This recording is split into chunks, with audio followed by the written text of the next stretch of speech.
Bonjour à tous. Étant féru de spiritualité, vous savez sans conteste que l'âme, tant dans son immuabilité que dans sa notion indéfinissable par rapport à notre conception de celle-ci, m'a toujours rendu émerveillé. Mais pour autant, je constate aussi qu'à travers les réseaux sociaux, notamment YouTube, lorsque je regarde des vidéos de spiritualité, je m'aperçois qu'il y a un réel décalage et qu'on confond souvent l'âme en tant que empreinte personnelle qui nous constitue avec notre propre histoire, nos propres vies antérieures, etc., et l'âme qui est le reflet miroir de tout ce qui régit notre monde à travers toutes les dimensions qui puissent exister. Donc celle-ci s'apparenterait plutôt au cosmos, au divin, tout ce qui englobe, on va dire, toutes les âmes. Et généralement, j'ai l'impression qu'on essaye en tout cas de coller des étiquettes à cette notion de source en disant qu'elles appartiennent à toutes les âmes, alors que pour moi, ce n'est réellement pas du tout le cas. Et donc je pourrais même prétendre que le but ultime de toute conscience qui régit la globalité va être en recherche perpétuelle de son âme à travers son propre reflet. Ce qui est assez paradoxal puisque l'âme est censée être, une boule d'étincelles divines et donc en tout cas, je ne conçois pas le fait qu'elle puisse s'incarner dans des dimensions inférieures telles que la Terre ou dans d'autres planètes, beaucoup plus denses, pour avoir, et je dirais une sorte de perfection dans son énergie alors qu'elle l'est par essence. Donc j'ai constaté que lorsqu'on évoquait le mot âme, l'on inclut à tort et à travers tout ce que l'on n'arrive pas à expliquer en tant qu'humain sur des phénomènes, je dirais pour la plupart qui dépassent notre entendement. Je pourrais l'appeler ineffable, le langage, hors de la conscience, et c'est là que la réflexion va approcher.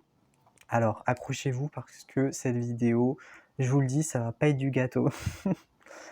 Je vais distinguer tout d'abord les divers composants de l'âme. Donc il y a l'âme dite individuelle et ou personnelle, donc celle-ci on la connaît. C'est une âme entre autres, qui est pour son évolution s'incarne dans des corps pour jouer le jeu de l'existence, via la matrice terrestre, via une matrice même extraterrestre aussi sur d'autres plans parce que ça existe. Les, en tout cas dites spirituelles qui affirment, qu'une âme, s'incarne que sur Terre, je pense que c'est du bullshit. On n'est pas le centre du monde, la Terre est une planète comme les autres parmi des milliards, donc je ne crois pas que ça soit la seule planète duel et la seule planète, qui pour les âmes est, digne d'un loto galactique, en tout cas d'une chance pour, celle-ci de s'expanser de manière plus rapide. Je pense qu'il y a des planètes où on travaille beaucoup plus, il y a beaucoup plus de difficultés, mais en tout cas ça reste à décanter, et je le pose là. Vous faites, ce que vous en voulez de cette, en tout cas de cette élaboration de pensée de ma part. Cette âme qui essaye de s'accomplir et de gagner en expérience va subir des lois de cause à effet, donc ce qu'on appelle un karma. Si dans une vie, celle-ci a choisi une incarnation de terre, elle sait intuitivement qu'elle va devoir rendre des comptes à l'univers et plus précisément à l'âme source, donc d'où naissent toutes les âmes, qu'elles soient l'infinité d'univers qui existent. Et contrairement à l'âme personnelle qui a un sens de soi développé, on pourrait même l'expliquer par le fait qu'il y ait des annales akashiques avec des livres représentant l'influence de toutes ces vies, qui fait qu'à un moment donné, elle va être de plus en plus singulière et donc on va pouvoir la différencier des autres âmes. Parce qu'en soi, une âme est beaucoup plus qu'une boule d'énergie. Cette boule d'énergie, elle vibre avec une aura qui lui est propre. Donc une aura évidemment imperceptible par l'œil humain et donc totalement indéchiffrable. On ne pourra jamais la décrire avec des mots très très limités vis-à-vis de notre propre langage en tout cas. L'âme source, en revanche, ne va pas du tout réagir à cette loi de cause à effet puisqu'elle en est la créatrice. Alors là, je vais essayer d'être le plus précis possible. Cette âme source, vu qu'il y en a qu'une, est une boule d'impulsion qui a une impulse, une force de réalisation telle qu'elle a techniquement le pouvoir d'outrepasser toute loi qui régit notre univers. Que cela soit la gravité, les dimensions, les mathématiques et tout ce que l'on croit connaître vis-à-vis d'un point de vue proprement humain, et donc on n'a pas la science infuse évidemment, et je sais que cela peut paraître en tout cas fou, mais l'âme source, pour vous donner une image terrienne et plus concrète, est un hacker qui utilise un ordinateur.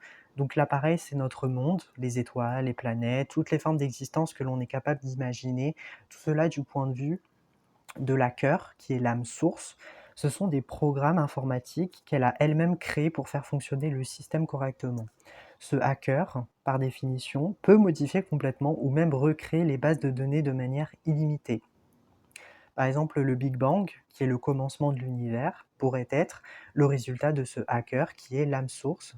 Et donc, à sa volonté, l'âme source pourrait totalement détruire cet univers et recommencer ce cycle en boucle avec plusieurs Big Bang. Et il y a même une théorie sur ça lorsqu'on peut rechercher des articles scientifiques, c'est que selon certains scientifiques, avant le Big Bang, il y a eu une autre émergence d'un univers qui a pris fin sous l'effet de gravité et donc qui a repris le cours de sa vie avec, un début, une fin incessante, ce qui fait que la boucle ne s'achèvera jamais et on pourrait, le caractériser par, la puissance créatrice, en tout cas de cette âme source.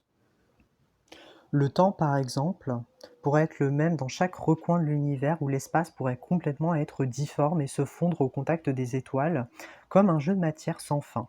Ce serait complètement fascinant et en même temps très déroutant pour l'œil humain, mais en même temps, euh, ça serait déroutant aussi de regarder les maisons, les nuages, les villes fusionner en éléments disparates.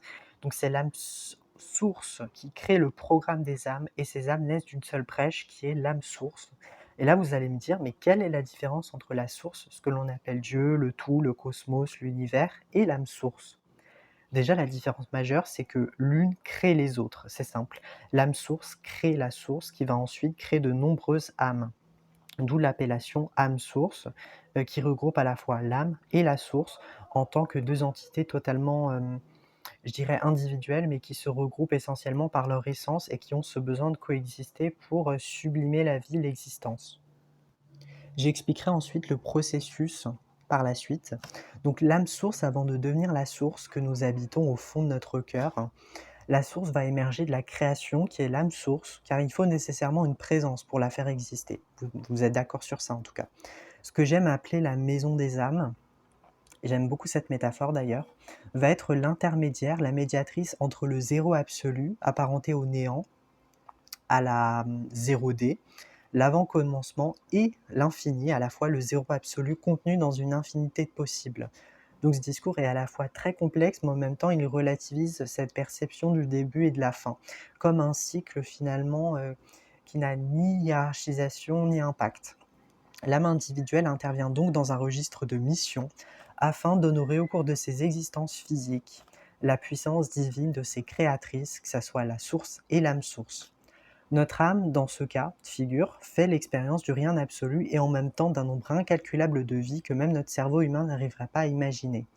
J'entends vie par le fait d'intégrer des expériences plus ou moins éthérées. Pour moi, une vie, par exemple, microcellulaire, pourrait s'apparenter à une vie telle qu'une vie humaine ou une vie extraterrestre dans un corps d'un géant, par exemple. Il y a fort à parier que tout ce que nous, en tout cas tout ce qui nous compose au même titre que nous, vivent une autre forme d'existence, que ça soit les éléments, les objets, et j'irai plus loin dans ce raisonnement. L'âme source, au final, ça pourrait être tout ce que nous vivons et tout ce que nous ne vivons pas au même temps, donc qui respire et qui ne respire pas. Le pouvoir d'intention crée selon moi une multitude d'existences au sein même de l'existence. C'est-à-dire que je peux faire à la fois l'existence du vécu, donc où j'aurais à la fois vécu en mon père, mais aussi en tant que fils. Donc c'est-à-dire que là, je vais faire appel à la théorie du grand tout. À cette théorie, je ne me rappelle plus exactement le nom, mais c'est-à-dire que je vais m'incarner dans tous les corps et donc je vais connaître toutes les expériences où j'aurais été à la fois le bourreau, la victime, le sauveur. Je mets les verbes au passé pour que cela puisse être beaucoup plus compréhensible, en tout cas à concevoir, ou avoir été la représentation du temps dans une des horloges du salon, par exemple, ou bien même avoir été une entité dans le monde invisible, au même temps que je me sois incarné. C'est-à-dire que cette entité invisible qui, par exemple, peut m'embêter à certains temps, puisque je peux avoir une conception de la clairaudience, de la clairsentence, etc., et que je peux me lier à l'invisible, peut-être que cette entité avec qui je partage un lien, certes malsain, puisse être une partie de mon âme qui est totalement désincarnée et qui fait écho à une temporalité différente, mais qui erre sur le même plan que moi. Donc cela peut être possible, tout comme une partie de mon âme qui est incarnée sur une autre planète puisse avoir conscience, en tout cas, qu'il y ait des morceaux de son âme qui errent dans d'autres planètes comme la mienne. Donc et je dirais que ce grand paradoxe des existences simultanées, pour moi existe à travers d'autres regards et ça veut dire que si je suis tout, alors je suis en quelque sorte rien du tout. Le fait d'exister sert à compléter les autres et vice-versa. Selon la science, je sais qu'une forme de vie ne peut pas exister sans un double d'elle-même, un miroir reflétant sa propre conscience. Si dans une hypothétique vie, l'âme individuelle naît dans un corps, l'esprit dans l'enveloppe charnelle n'aurait pas conscience d'exister car il n'y aurait aucune version de lui-même sous un autre corps, donc il aurait été conditionné de lui-même pour ne pas sentir ce qu'était l'existence. Imaginez un être bleu qui vient d'une planète harmonique, mais c'est la seule forme de vie qui puisse exister. Donc à partir de là, il n'y aura aucun repère pour lui permettre déjà d'avoir sa propre conscience et donc d'avoir cette lucidité de se dire que ah, cette personne à côté, elle me ressemble, donc je suis cette personne en quelque sorte. Vous voyez un peu le schéma dans lequel j'essaye de vous mettre, c'est que tant qu'il n'y a pas cet effet miroir, on ne peut pas en tant que tel se représenter notre façon d'exister et donc de se percevoir. C'est-à-dire que la conscience va beaucoup être limitée. Et même si par exemple, que ça soit sur une autre planète, il y ait cette même forme de vie avec plusieurs, je dirais, de concitoyens ou de membres de sa famille qui sont pareils, peut-être que inversement, elle n'aurait pas aussi conscience d'elle-même parce que il serait dans une planète inférieure, dite karmique, où je dirais la conscience évoluée n'a pas du tout pris de l'ampleur et donc ils sont restés dans des plus des schémas de survie qu'autre chose. C'est pour ça que l'éveil spirituel ne pourra pas non plus se faire, donc cela dépend aussi de tous ces paramètres à prendre en compte et évidemment des plans dans lesquels l'âme vient s'incarner parce que, généralement certains plans sont beaucoup plus pires que la terre, mais en tout cas de méchantes connaissances à moi, je sais qu'il y a des mondes beaucoup plus meilleurs, beaucoup plus lumineux que sur Terre. Ça, c'est inévitable. J'aime beaucoup cette blague, mais l'âme est parfois masochiste parce qu'elle vient s'incarner dans des dimensions très souffrantes et la Terre est une planète souffrante. Donc, bon, l'âme, elle n'a pas choisi une vie très simple, mais c'est pour son évolution à elle. Donc, on ne peut rien faire en tant qu'humain, en tant qu'esprit. C'est l'âme qui décide, pas nous. Donc, dans tous les cas, notre personnalité, notre ego, on le met de côté et on se dit que si on est là, c'est peut-être pour quelque chose, peut-être qu'on ne comprend pas au premier abord, mais il n'y a pas forcément à avoir ce mental et à se dire mais pourquoi on est là, pourquoi on existe, etc. Il faut juste vivre, il faut juste accepter au final parce qu'on ne peut que faire ça. J'aime beaucoup cette approche de remise en question sur notre rapport à l'état d'être. Elle va, pour ainsi dire, à l'encontre des visions individualistes de l'esprit dans un corps. J'avais en tête la construction égotique que se faisait l'humain pour se donner une image donc, qui lui rassure, qui lui satisfait au final. De nombreuses personnes nous disent qu'on vient tous de la même source et que lorsqu'une âme est à l'intérieur de la source, elle se confond avec les autres âmes. La notion d'âme prend son sens lorsqu'elle sort de la source, donc. Cela veut dire qu'on appartient tous à une même âme. Là encore, ce grand paradoxe évince notre rapport à l'âme individuelle qui aurait ses propres vies antérieures, en tout cas son propre prisme individuel par lequel elle se reconnaît en tant que puissance individuelle dans une âme groupe collectif et les anges protecteurs qui leur seraient missionnés, par exemple, pour dépasser certains choix encore irrésolus et incompris, pourraient être remis en question parce que ces notions de ange gardien, finalement, en tout cas pour une âme, ce ne sont pas du tout les mêmes au fur et à mesure des vies. Et on pourrait se dire, mais comment ces anges gardiens, comment ces puissants célestes font-ils partie de nous ou sont-ils des consciences extérieures à notre puissance de volonté? Donc finalement, il y a tout ce questionnement-là qui me traverse l'esprit et je me dis que dans tous les cas, il n'y aurait jamais de réponse faite universelle, mais chacun a son propre prisme et je pense que c'est ça au final qui nous permet un peu de nous émerveiller parce qu'on ne connaît rien. Et plus on ne connaît rien, plus on est curieux et plus on a envie en fait d'en apprendre plus sur ce qui nous dépasse. Et c'est pour ça que j'aime beaucoup philosopher, j'aime beaucoup avoir des théories autour de l'âme, autour de l'esprit, parce que ça me permet quand même un peu de rêver et j'ai envie de faire ça. Vu le monde qui se prépare, pour moi, c'est une bénédiction presque. Maintenant, je vais vous parler un peu plus en profondeur de la création des âmes dans l'univers quantique.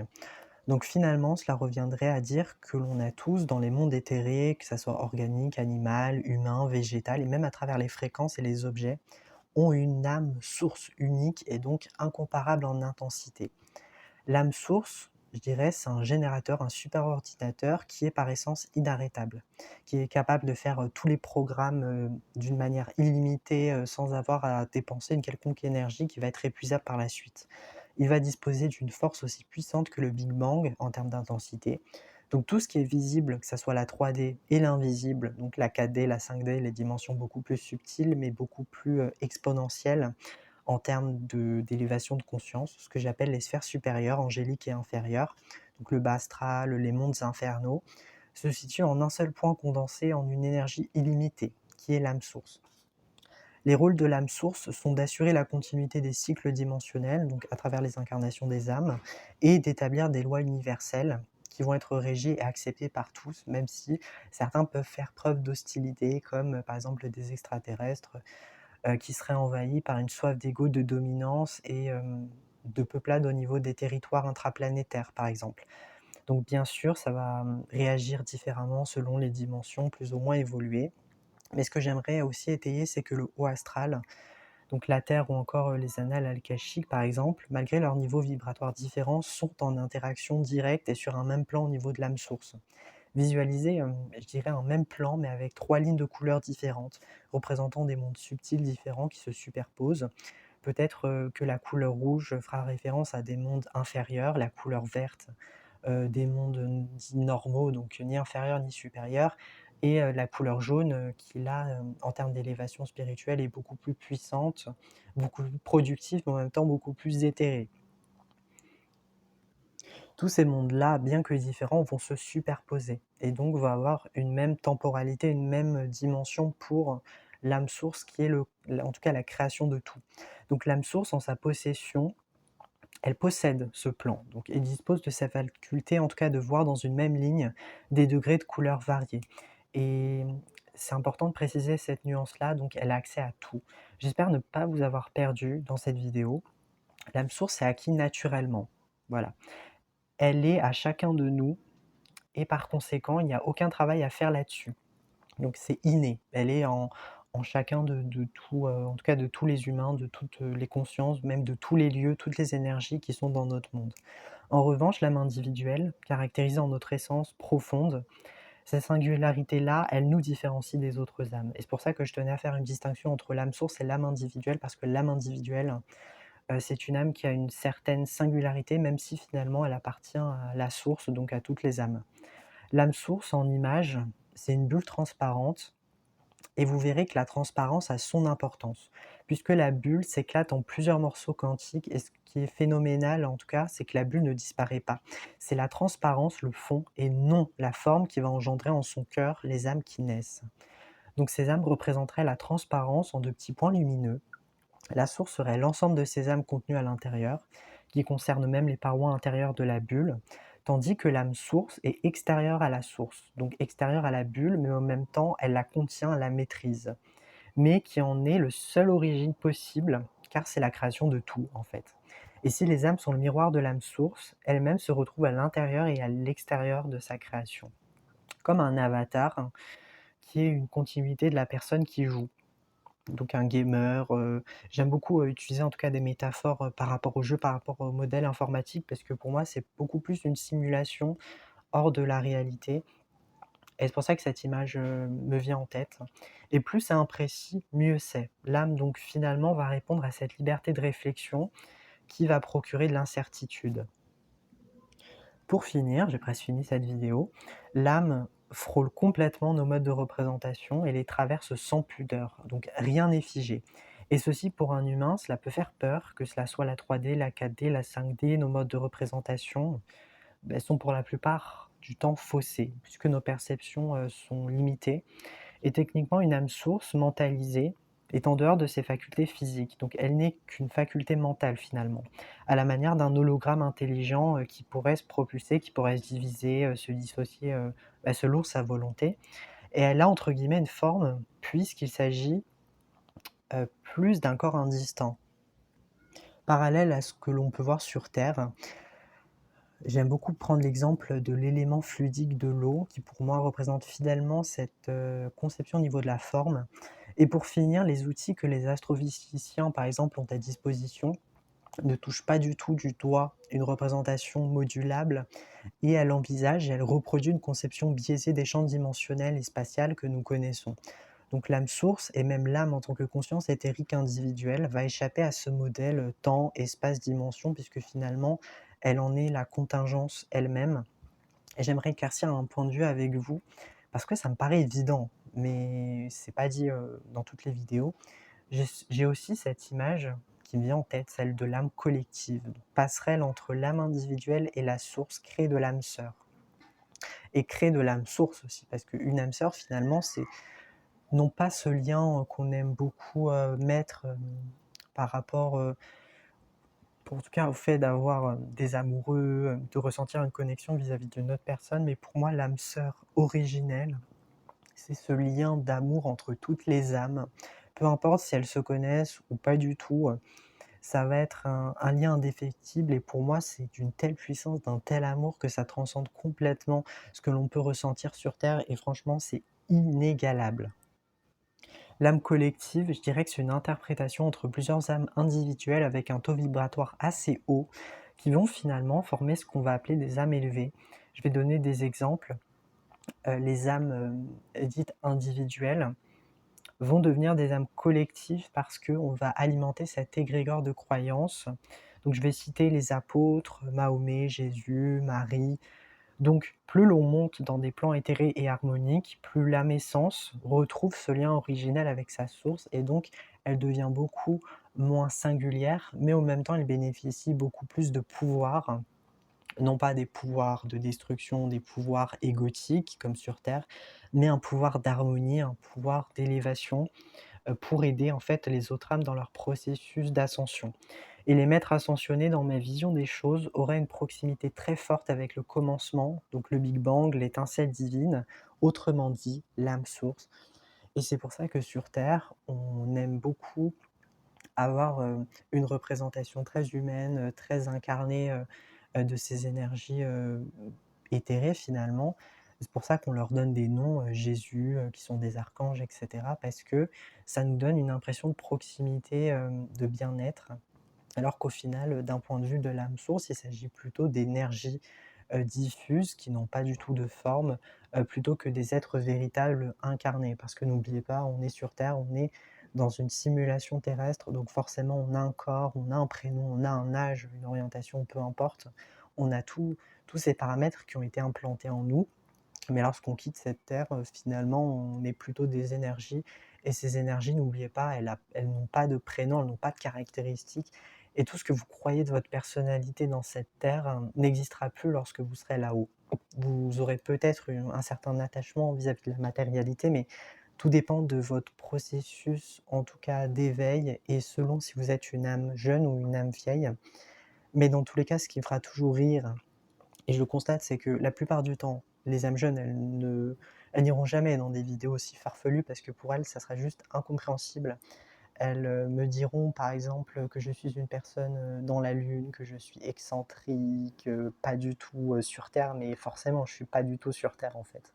Je suis quelqu'un de très éthéré qui aime beaucoup voyager, beaucoup découvrir l'univers et je me rappelle que étant enfant, j'avais beaucoup de mal en tout cas à m'insérer dans cette société-là parce que mais je me disais qu'il y a plus grand et pour moi tout ça c'était futile et presque dépourvu d'intérêt donc c'est pour vous dire, le décalage qui peut subsister et je comprends aussi que certaines personnes, ont cette difficulté d'incarnation puisqu'elles ont cette conscience de l'ailleurs et que dans d'autres planètes, le mensonge n'existe pas, le mal, n'est pas du tout accepté. Au contraire, il y a que des notions de bienveillance, de pureté, de bien-être et cetera et lorsque vous incarnez ici, forcément la différence, vous la sentez du point de vue de vos tripes, mais pour autant, vous n'avez pas des souvenirs concrets de vos existences passées.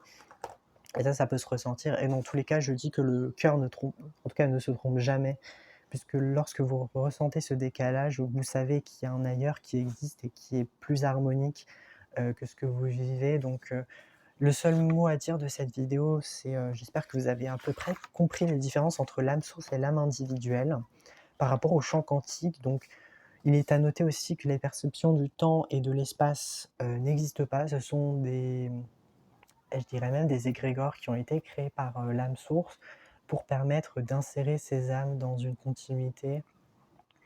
Et il y a un besoin de repère, hein. Et le repère se fait par rapport au corps, mais aussi par rapport au temps qui passe. Parce que finalement, l'évolution, c'est aussi une illusion de l'âme. Une évolution illusionniste qui finalement a besoin de structure pour s'incarner, exister, parce que une âme sans ce plan matériel, elle n'est rien du tout, en tout cas, elle n'a pas beaucoup de manière de s'expanser. C'est pour ça que je dirais que l'évolution, pour moi, n'est pas du tout une preuve de bien-être. Au contraire, tout ça est créé par la matrice pour nous faire avancer d'une quelconque manière. Mais dans tous les cas, je pense que la réponse qui nous traverse l'esprit, ça va être le pourquoi de l'existence. Mais je sais qu'au fond de mon cœur, j'ai la réponse, sauf que peut-être que je ne veux pas la voir, hein, puisque je suis toujours dans ce refus d'incarnation. Mais dans tous les cas, le secret de l'âme n'aura pas dit son dernier mot, et je sais qu'à l'avenir, j'aurai beaucoup plus de pistes de compréhension sur ça. Et j'espère en tout cas que ça vous aura apporté des connaissances, et ça me fait beaucoup rire, parce que c'était une chouette vidéo.